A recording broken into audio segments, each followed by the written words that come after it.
Thank you very much. And since you now did the vote of thanks to all who deserve it except one person, I will give the vote of thanks to that one person, and that is Francis, for having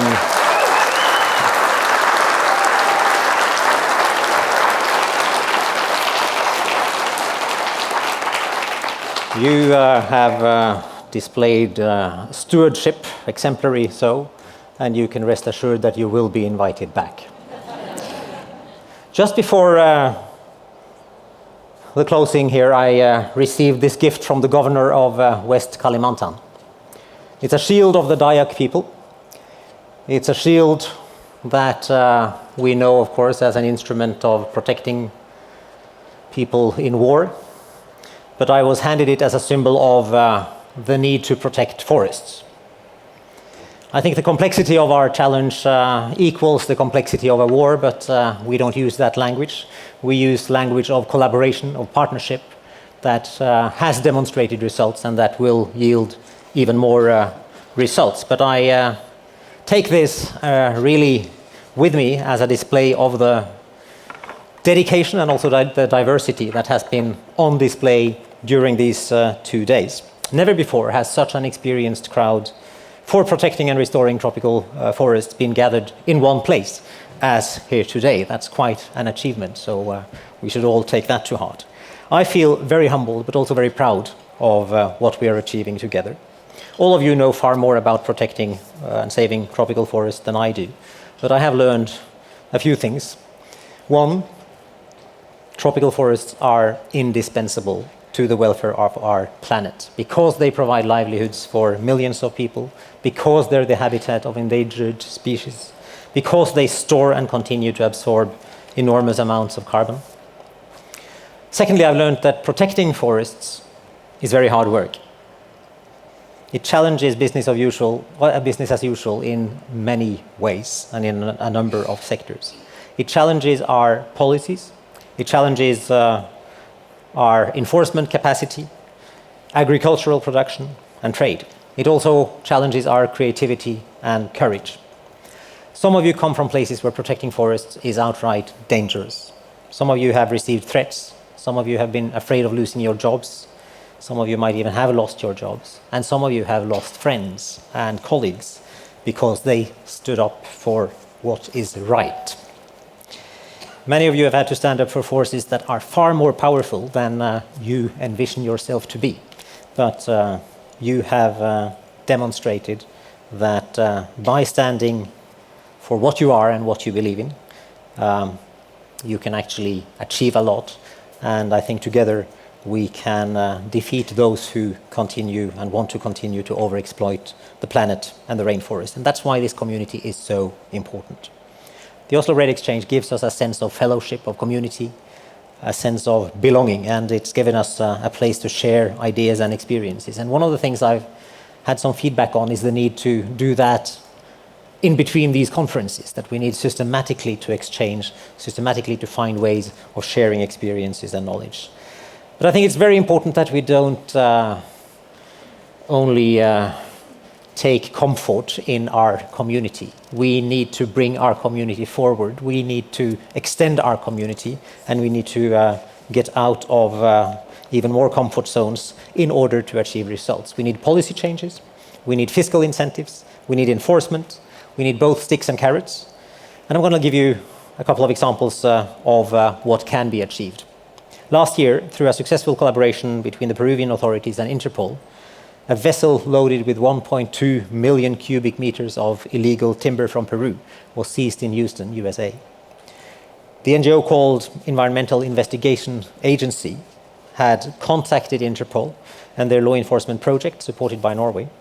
With their assistance, Peruvian authorities took charge, coordinated with international law enforcement operation to track down and stop the vessel. One of the main importers of timber from this vessel is currently under investigation by the United States District Court for violations of the Lacey Act against import of illegal timber. Peru can show more similar success stories. Peru's state attorney and a specialized police force recently detained 19 people involved in illegal logging in the Ucayali region of the Peruvian Amazon. It's the first time Peru is using the law against organized crime to combat illegal logging and trade in illegal timber. And I'm certain that our guests from Ucayali will continue this battle when they return home. If we want to stop deforestation and create deforestation-free supply chains, we need to end illegal trade. And doing so is a win-win. My second example shows that if done right, trade is good both for forests and people. In the Bala forests of Ethiopia, there's been significant reduction in deforestation after local communities took more active part in protecting the forests. Instead of collecting wood for charcoal and timber, they've now created alternative ways of making a living. With our support, community members have been trained in selling wild forest coffee to coffee shops around the world. Now, this is an important message for coffee drinkers, and Norwegians are topping the rank of coffee drinkers in the world. We drink more coffee than the Brits drink tea. Protecting the genetic pool of wild coffee requires that we protect the forests from which it originates. It's no rocket science, but it's hard to do, and it's important to do it, not only for Norwegians. The communities in Bala have created sustainable income from coffee. They've stopped cutting down the forest out of pure economic need. Now it's up to us to reward them for their forest stewardship. And let me underline one important issue in this particular example. Both women and men take part in green enterprise development in Bala. The women say they would want to do even more and to contribute even more to this agenda if their other workloads were less heavy. And let's hope that they will get that opportunity. There is no contradiction between climate action and economic growth. We can produce the food, feed, fuel, and fiber that we need while protecting and restoring tropical forests. It's a complex task. We'll need to be tightrope artists. We need to balance developing needs with protecting the natural assets of the rainforests. And we need to forge new and more powerful partnerships than we have done before. Mato Grosso state in Brazil is a powerful example. They reduced deforestation by 91% between 2004 and 2014. But they don't stop there. By engaging civil society, companies and investors to work with government, Mato Grosso will, if successful, keep 4 gigatons of CO2 emissions from forests out of the atmosphere by 2030. This is in the same order of magnitude as the EU's annual emissions. The plan is to produce more soy and beef, protect forests, and include indigenous peoples, smallholders, and farmers in the effort. Our community is gaining ground. We have accomplishments now to show for that would be unthinkable just a few years ago. They're unfolding before our eyes. We see governments that used to build development plans on massive deforestation that are now among the most vocal advocates of green development. We see companies that used to build their fortunes on large-scale deforestation, not only pledging deforestation-free supply chains, they also commit to zero exploitation policies, and they even push governments for stronger environmental regulations. We see civil society and indigenous peoples who used to be marginalized, now heard and seen, and in many countries they're leading us towards a greener future. We see countries and consumers in the north beginning to realize that it's in their interest to protect tropical forests. I had Unilever's CEO visiting my office a couple of months back, and he gave me the example, Mr. Paul Polman, that it's in their interest as a company to ensure sustainability. And he gave the example that if there is no water in an Indian big city, we will not be able to sell our shampoo.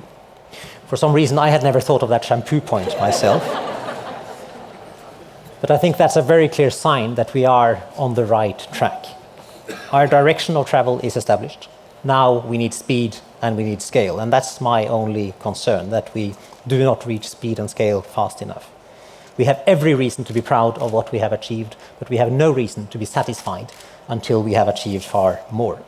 We need to do more, and we need more actors to do more. Norway has pledged to extend the Climate and Forest Initiative until 2030. But we're only one, and we're not at all the most important contributor. We need from tropical forest governments policy reforms and implementation that will reduce deforestation while enabling more effective agriculture and clean and renewable energy. We need companies to invest in their own supply chains to increase productivity without encroaching on forest lands. Companies like Unilever, like Nestlé and others are leading the charge, and the changes involved are cascading down through their supply chains, but we need more. From governments beyond the tropics and the private financial sector, we need intelligent blends of large-scale finance to fund the transition.